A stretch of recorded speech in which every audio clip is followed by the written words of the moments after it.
Okay, silence. You hear me? Silence. The puppets are ready to begin. History is knocking on the door.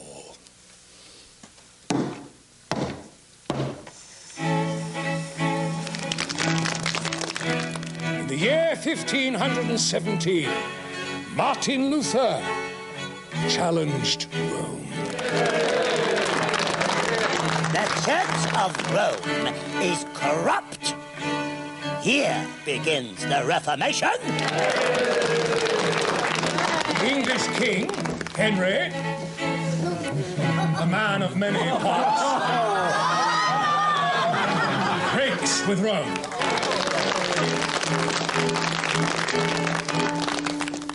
The papists have made this earth a living hell. In the year 1600, Giordano Bruno questions the religion of Rome. He preaches dissent, and for this he is burnt.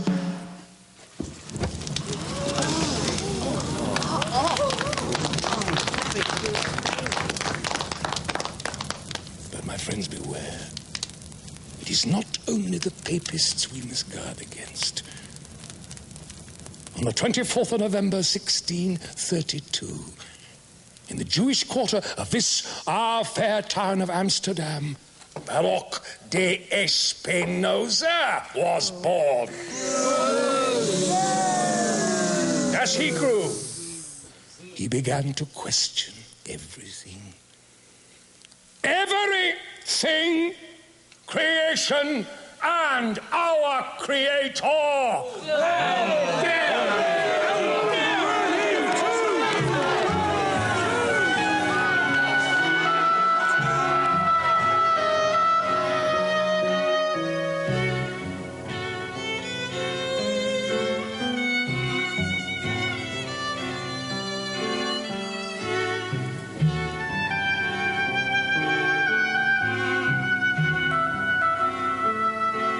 God is nature, and nature is God.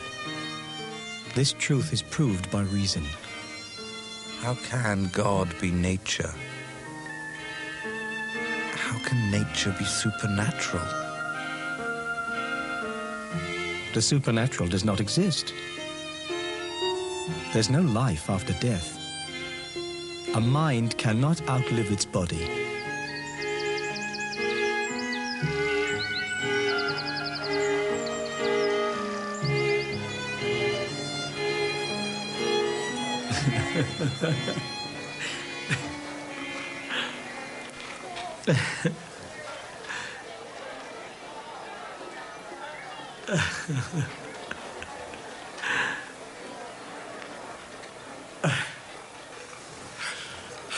How could the poor old prophets know everything within the scope of the human intellect? They had no science. Joshua, or rather, the author who wrote his history, he thought that the sun revolves around the earth is fixed, and that the sun too stood still for a day. And the quibblers amongst us try to explain all this away with obscure and impenetrable language, but there's no cause for perplexity. Joshua was a soldier, not an astronomer. Even Solomon, Isaiah, and Noah, they are not exempt from human shortcomings. They were ignorant of the true cause of day and night.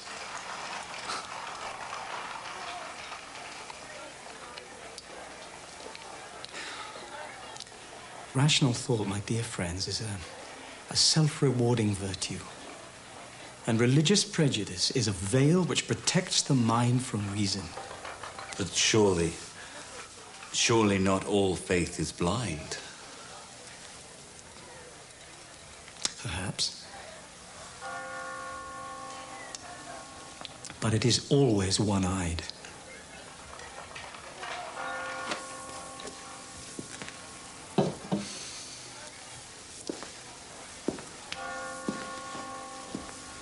The revealed truths of religion had only one function: to overpower, to subjugate, and to crush reason. and so prevent scientific knowledge from ever being regarded as superior to religious knowledge. Have you said farewell to life? You can rely on us, but you have in recent months become careless and loose-tongued. While my father was alive, I kept silent so as not to offend him, but I can do so no longer.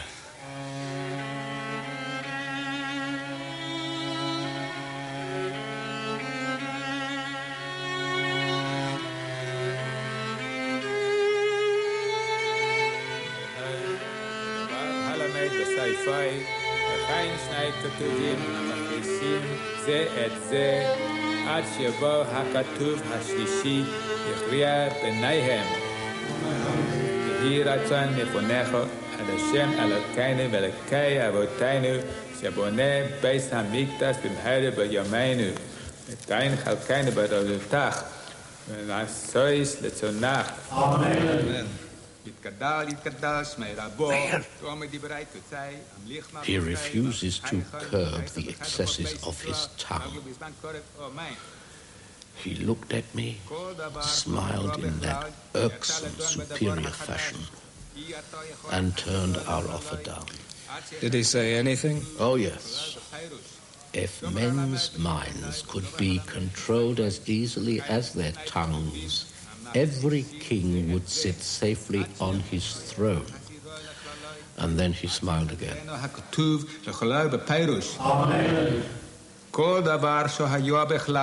Must get rid of him. He leaves us no alternative.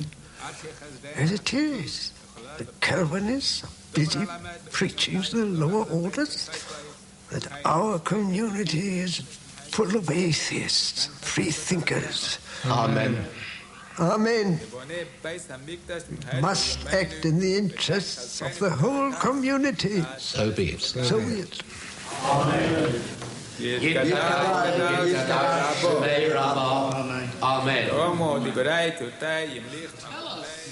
They offered me money. Why? What did you say? How much? What did you say? Silence can sometimes be purchased, but mine is not for sale. I told them reason was a diamond without a price, even in Amsterdam. But master, every diamond can be cut into many pieces and sold in the marketplace. Can reason be likewise parceled and distributed? I want to know how much they thought your silence was worth. If I publicly defend the orthodoxy and customs of the synagogue, I will be paid 1,000 florins a year. 1,000 florins for keeping my thoughts hidden. And this when you have yet to publish a single word. How much would they give if they knew what was being written every day on this desk? Have you discussed the matter with your old teacher? Rabbi Manasseh ben Yisrael. He still holds you in high regard. And I him. But he's in London on this very day, convincing Oliver Cromwell to let us Jews resettle in England. Assuring him, no doubt, that we are a pious people, believers in Moses and the prophets and the afterlife. No. I don't think my old teacher will want to think of me on this of all days. Now, if you'll excuse me, my dear friends, I need to think. The elders are waiting for me at the synagogue. We will wait and then accompany you. Passions have been roused. No. The streets are not safe. For you. No. We will walk by your side. No, please. I wish to go on my own. I insist.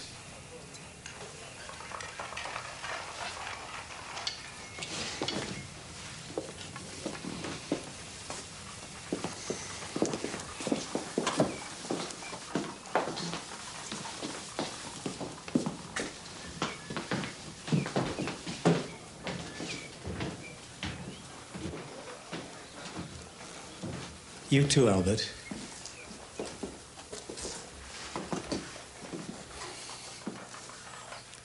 I don't have time to finish your portrait today. It'll have to wait till this trial's over.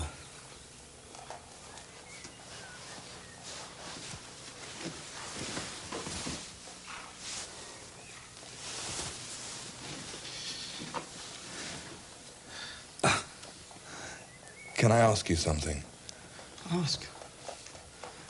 That portrait, it's you, I know, but why did you paint yourself as a Mediterranean fisherman?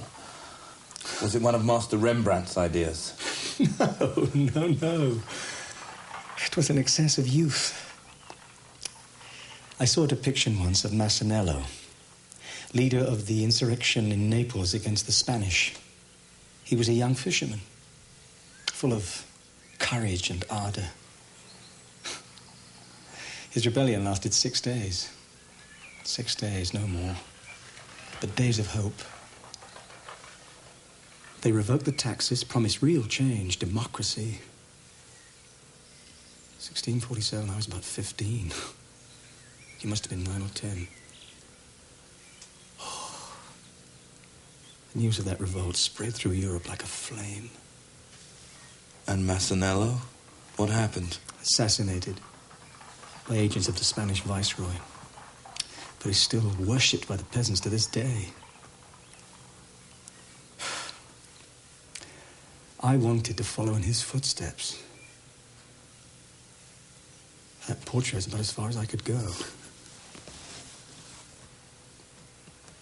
Oh, if you'll excuse me, my dearest Albert, I really would like to build my own.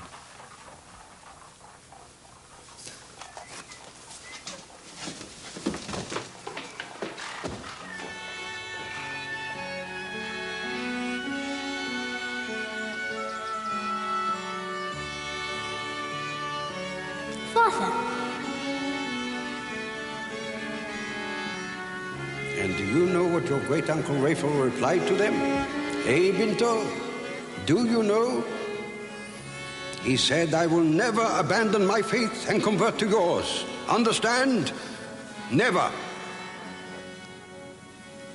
So what happened? They threatened to burn his children. And did they, Father? Of course not.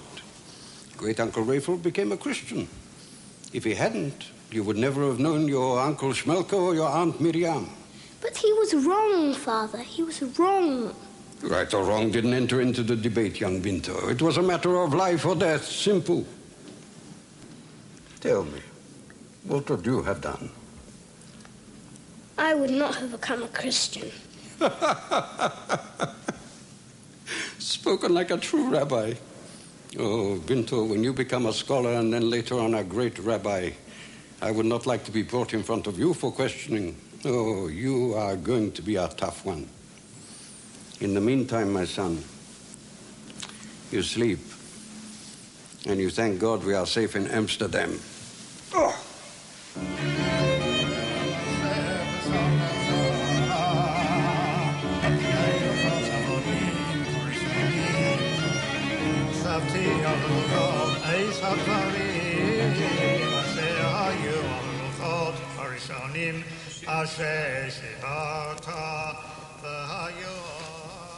Are you Baruch de Spinoza, a self-styled philosopher?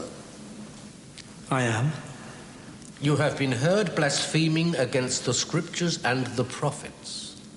Do you deny this? It is those who ascribe divine attributes to the prophets, who were human beings, who say that men make miracles. They are the ones guilty of blasphemy. So you do not deny it? Reason shows us that the scriptures are nothing more than a version of history. They were written because it suited the political needs of those who ruled the world at that time. And as such, they do reflect the common sense of that age. But we are living in a time now when scientific knowledge has gained such striking advances. This is getting nowhere. The man is both impertinent and unrepentant. Have you forgotten the crimes of the Inquisition? Will you force me to reject reason as you were forced to reject Judaism? If so, then once again our whole world will be turned on its head. So now he compares us to them. We're not setting you on fire. It is your arrogance that we despise. A free man always acts honestly, not deceptively. In every situation? A free man should not act deceptively, even to save himself from death. We live just once on this earth, and that for too short a time. It is my duty to my innermost self to tell the truth, even if the community to which I belong is deaf. You will light the sacred candles to condemn me to oblivion. But I will not turn to stone. I will not freeze my thoughts, and I will not burn my papers. That's all I have to say.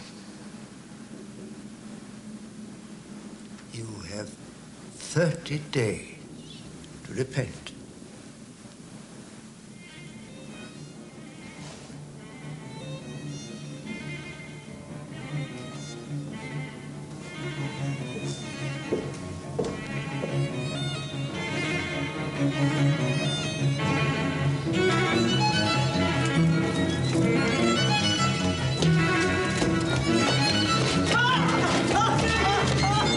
Filthy blasphemer, atheist, traitor!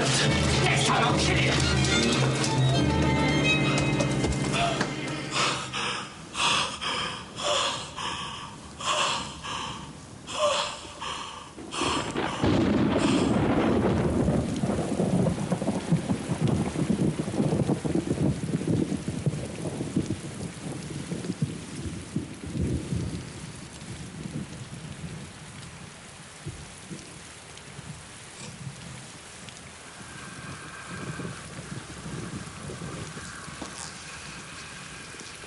Why do you resist? De omnibus dubitandum, doubt everything. Descartes knew, did he not? But he was afraid to go too far, stopped short before the logic of his own arguments. He did not want to be overpowered by reason. But you? Why? Have the elders made you fearful of death? A free man should think nothing of death. His wisdom is a meditation not of death, but of life. You are avoiding my question, Bento. I know that you reject any conception of the afterlife, but is there a supreme being? A divine creator? Yes or no? Not outside the real world. Oh, look about you. The beauty of a wave as it hugs the shore. Changing patterns in the wet sand. That is God. I am yourself. How can you deceive me so? At least admit the truth to yourself. Let it be a secret between us if that is necessary. We shall bury it in the depths of innermost solitude to be brought out and caressed in the safety of an empty tower. Bento. Only knowledge based on mathematical demonstration and proof is of value. Where is the proof that your God exists? Oh, I know. The sea and stars and moon and sun and trees and mountains and these flatlands which drive us mad. They exist, but is that God? That's a joke, Bento. Or are you bent on deceiving yourself? Where is the proof, Bento? In my book, I prove that even though there is one substance, it has an infinity of attributes. Nobody questions the existence of material substances. But if you assert that there is only one material substance, you deny the existence of the divine. One substance is both material and divine. Do you expect to convince the multitude of this? Multitude. And those of like passions with the multitude, I ask never to read anything I write. Nay, I would rather that they utterly neglect my work than that they should misinterpret it as is their wont. The irrational passions of the multitude do not move me. Not one little bit. This is the 27th day of July in the year 1659. Is Baruch de Spinoza present amongst us? Is Baruch de Spinoza present here? Shall we begin? The ruling council, being fully aware of Baruch de Spinoza's evil opinions and works has endeavored to draw him back from his evil ways. Every remedy has failed. Spinoza continues to practice and teach his horrible heresies. We have ample evidence of his pernicious teachings. The matter has been carefully examined by the ruling scholars and councils. They consent to the banishment forever of Baruch de Spinoza from the nation of Israel. In accordance, they proclaim the following excommunication.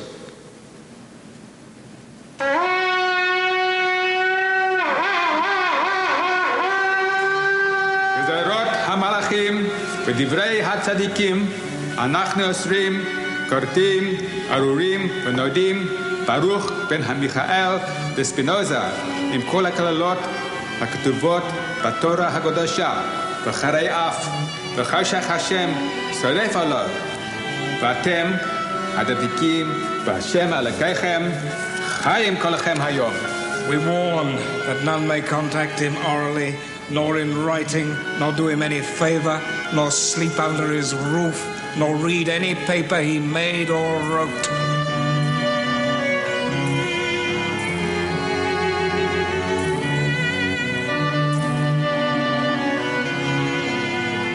Banished forever. So be it. This compels me to do nothing more than I would otherwise have done. From this day onwards, I will no longer be Baruch de Spinoza. I wish to be known as Benedictus Spinoza, a man without superstition.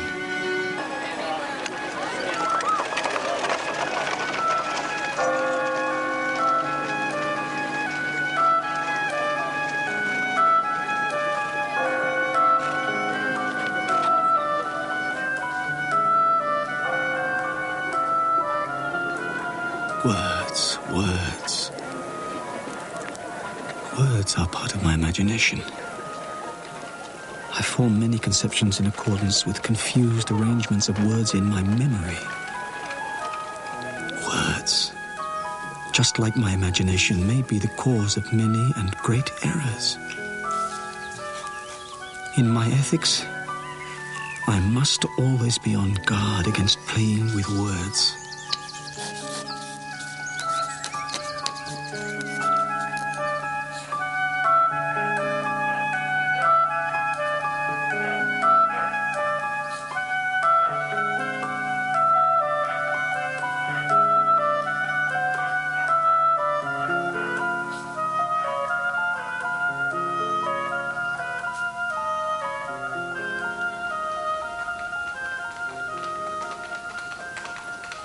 Have you heard from Albert? There's an ugly rumor that... I know. But there's no confirmation.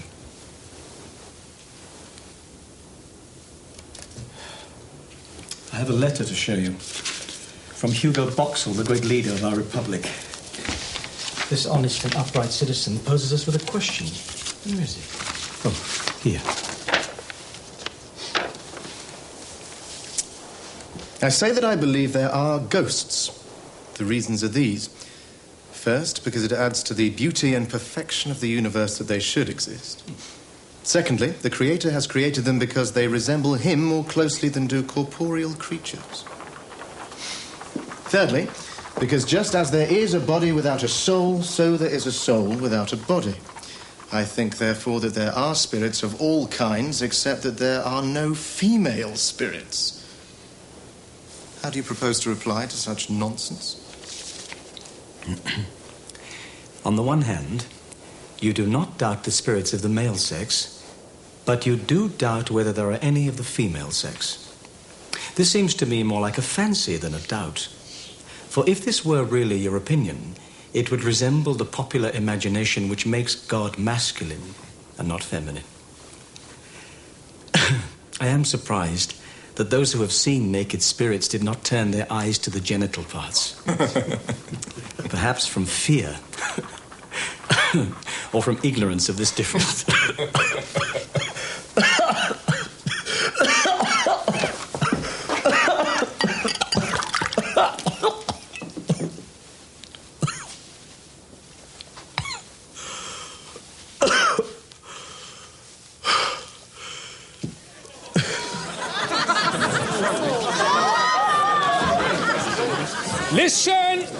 Listen carefully. Europe was divided between Catholic and Protestant, but the house of Protestantism was divided within itself. Oliver Cromwell murdered his king.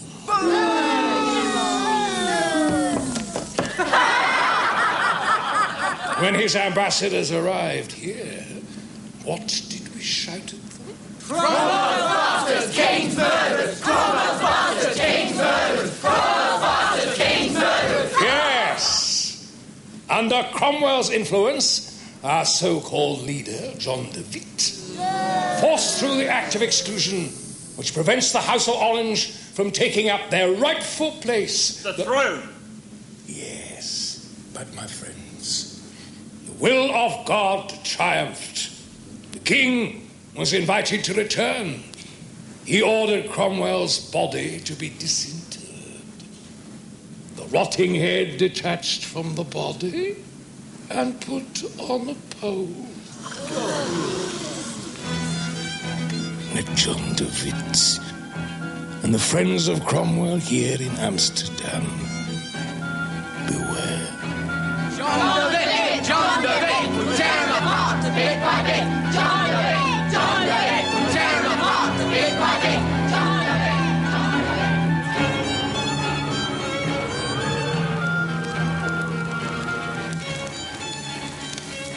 How is our good friend John Milton reacting to the Restoration? My informant reports that Milton is going crazy with his angels and devils. The Restoration has shaken him by the wits. He'll never rest easy till he puts his thoughts on paper. Milton will never remain silent. This English example furnishes us with a terrible warning. They sought to depose their monarch under the forms of law. But when he'd been deposed, they were utterly unable to change their forms of government.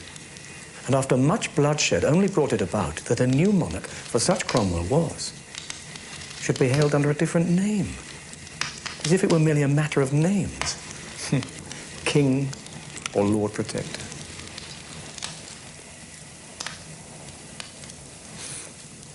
Then this new monarch could only consolidate his power by destroying the royal stock, putting to death the king's friends, real or supposed, and disturbing with war the peace that might have encouraged discontent.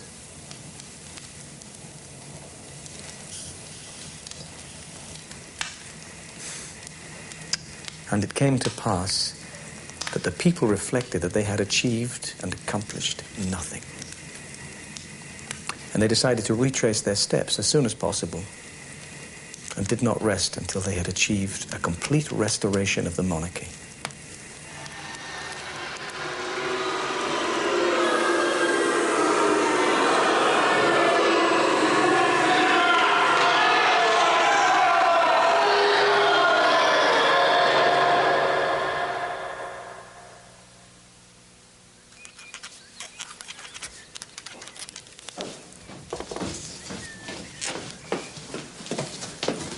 Morning, Mynheer. This was brought to you by a messenger. He is waiting for your reply. Should he wait? Well, let me read it first.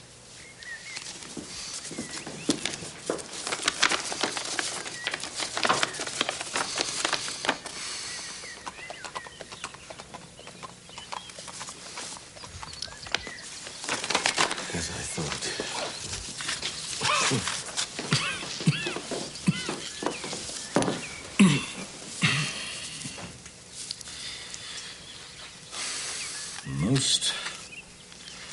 Honourable sir.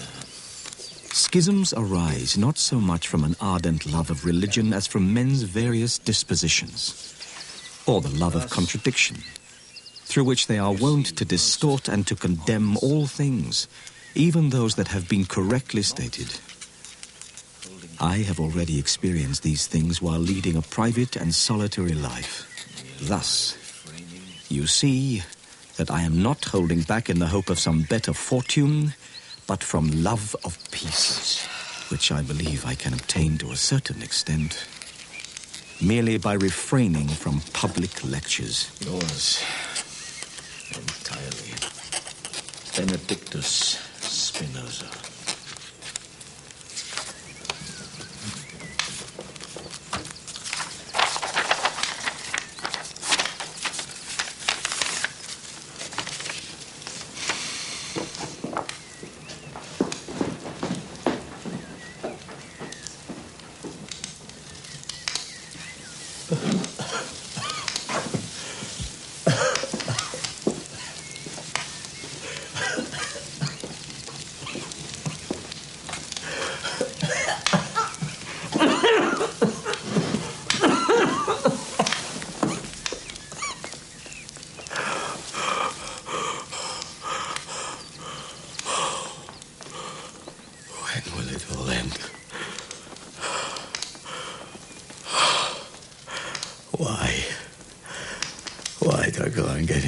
Such ignorance from men whose minds were once free.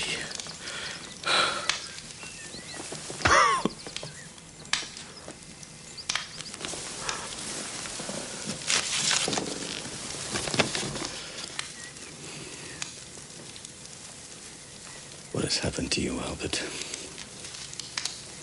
What demon has possessed you? Albert Berg. So close to me. Oh, perhaps too close. I can see you now, standing outside the Vatican.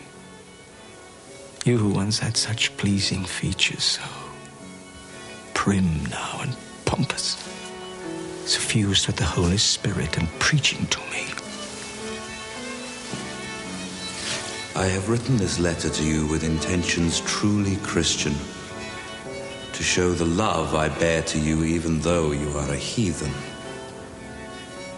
God is willing to snatch your soul from eternal damnation if you will but allow him. Do not doubt the Master who is calling you through me for the last time, Spinoza. Through me. There was a time when you understood that God was infinite. Now you perceive him to be the all-seeing, all-knowing creator who determines each and every action in this world. You dream of the devil who deceives and ensnares us against God's will. And believing this nonsense as you do, you have the effrontery to bewail me? My philosophy, which you never beheld, you style a chimera? You poor wretch. Who has bewitched you into believing that the supreme and eternal is eaten by you and held in your intestines? How do you know that your philosophy is the best among all that has ever been taught in the world, or is being taught, or ever will be taught? I could ask you the same question. How do you know that the wafer which you chew in the Romish church is anything other than what it is, a wafer? I know what I know. I understand the true philosophy. I know it as you know that 3 angles of a triangle are equal to 2 right angles. That this is sufficient will be denied by no one whose brain is sound and who does not go on dreaming of devils and evil spirits inspiring us with false ideas. Think again, you fool. You've been led to become a devotee of this church of yours, not through your love of God, but because of your fear of hell. The single greatest cause of so much superstition in this world. Is this your humility? That you entrust nothing to yourself but leave all responsibilities to others? Your papal tradition is false through and through. Reflect on the history of your church. Study with what cunning your pope has obtained supremacy over the church. Oh, enough of this.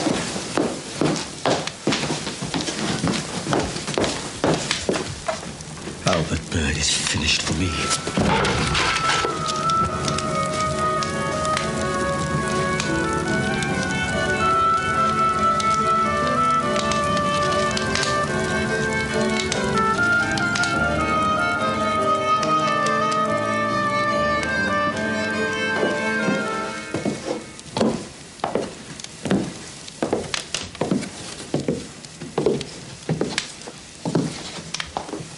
Bowl of broth for you. Now, please, eat it. You know what Dr. Mayer said the last time he was here. Meneer, people have been asking us questions about you.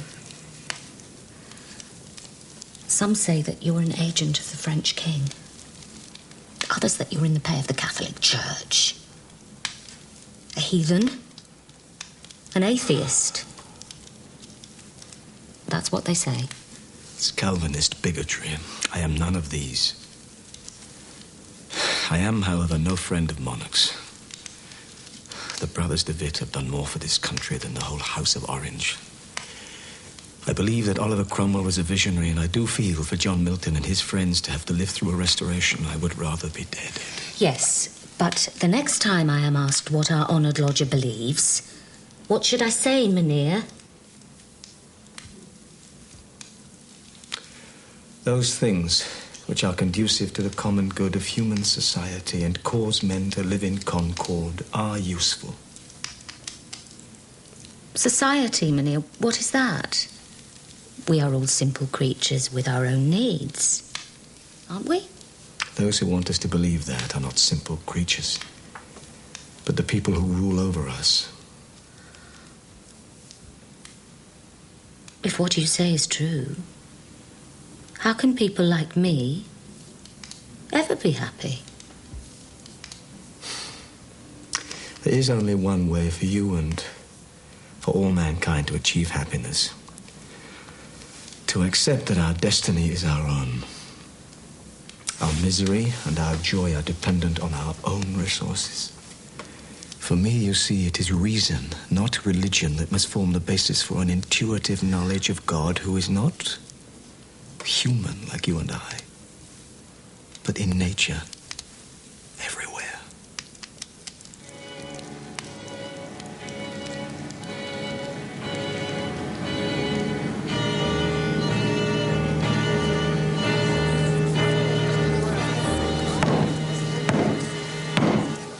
Restored King of England, Charles II, demands a hearing.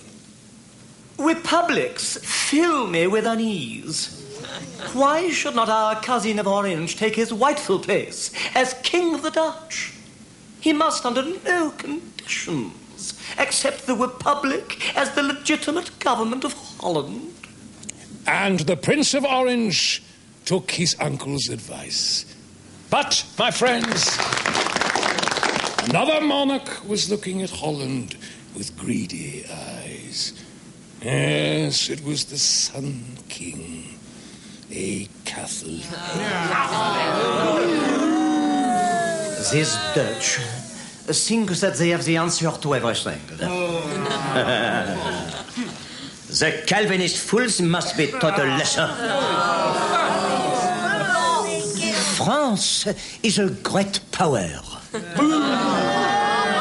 And with our friend Charles now back on the English throne, we must sweep aside this little republic where religion is openly mocked. What does Monsieur de Witt say to that? I stand firm for a republic. Liberty and freedom is more secure in the keeping of many good men than in the hands of one person. The interests of monarchs and people sometimes appear to be the same, but they always diverge. They both love talking nonsense. The House of Orange, with its monarchist ambitions, is fomenting a civil war. I will not negotiate on the question of our republican form of government, but I am willing to discuss everything else with the French king. And what do we say to John de Witt, John de Witt, will tear him apart bit by bit. John de Witt, John de Witt, will tear him apart bit by bit. Listen!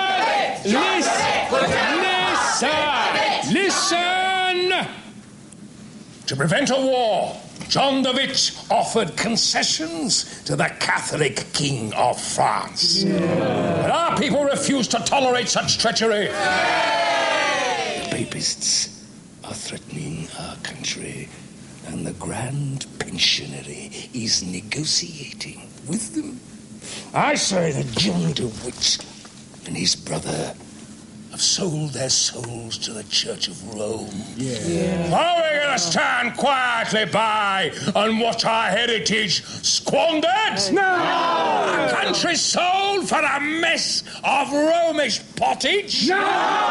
Together, we shall go into battle and death to all traitors!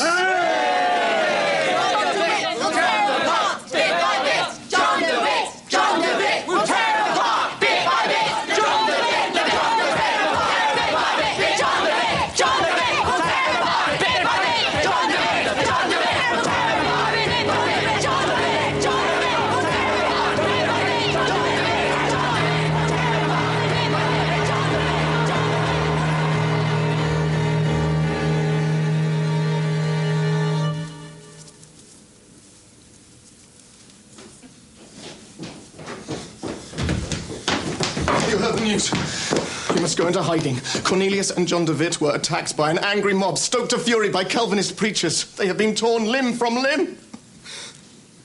They're dead. The Republic is dead. Are you sure? Are you sure? Yes, my friend. The political atmosphere outside these rooms is vile. There's poison in the air. I fear for you. Oh, this is an unspeakable outrage. This mob have murdered reason. They have no ruler more powerful than superstition. I will go to the scene of this crime, and I will post a bill.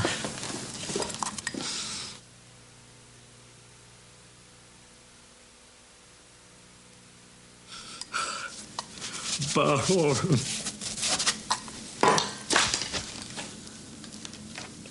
This mob has murdered reason. Have killed two of the finest political minds in Europe. No, I can't. No.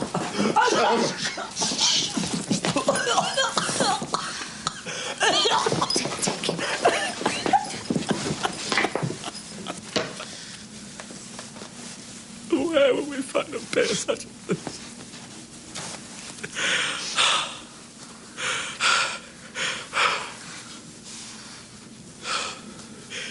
I will not go. This is not a time for me to cry. I must understand. The enormity of this crime will reverberate through time. Holland, without Cornelius and John de Witt, is like a universe without God. You're a good woman. Would you be so kind as to bring me a draught of beer?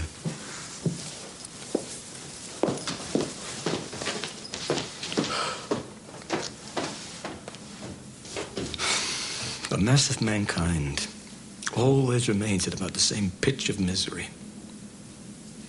It never assents to any remedy, but always seems best pleased by some novelty which has not yet proved an illusion. You must go, my friend. Let's go and rest till this multitude has rediscovered its sanity. And you? I do not wish to leave you alone at this moment. It is precisely at moments like these that I yearn for my oldest and most trusted friend's solitude. Thus I may not be hated by the ignorant, nor compelled to yield to their appetites.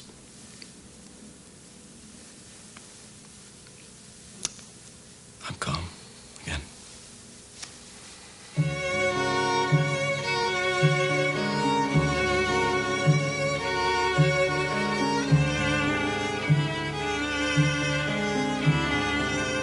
It is far from possible to impose uniformity of speech.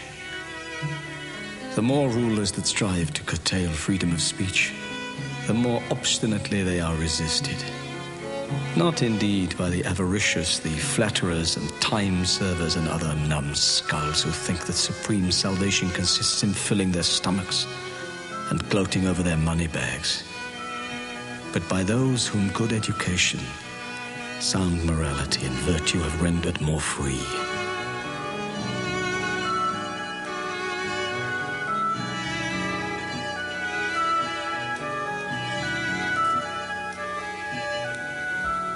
My ethics is completed.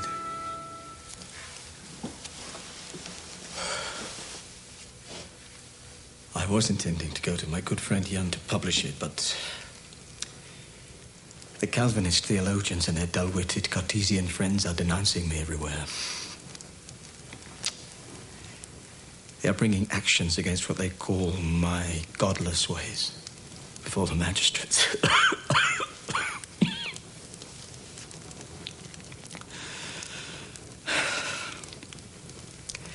They're telling anyone ready to listen that my book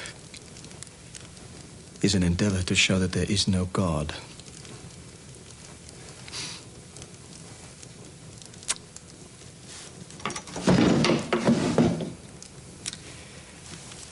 I have therefore decided to postpone publication indefinitely.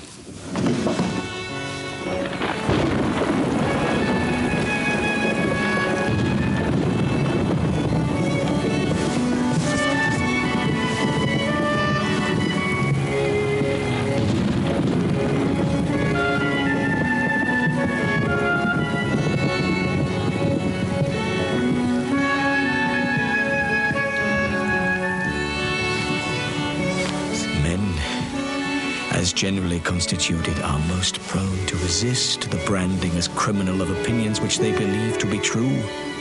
It is for this reason that they are ready to forswear the laws and conspire against authorities.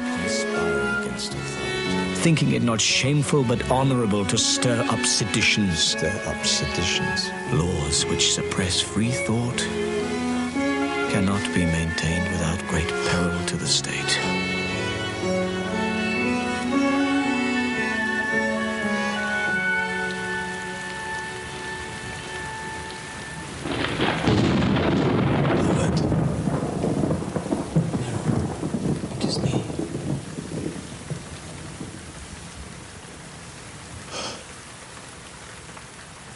Ethics is in the desk. Please take it to Amsterdam and give it to Jan. Ask him to publish it whenever he can.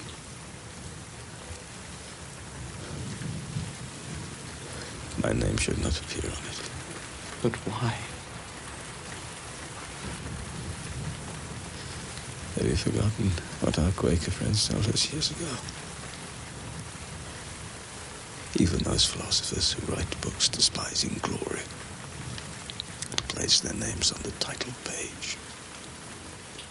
But it was Cicero who wrote that.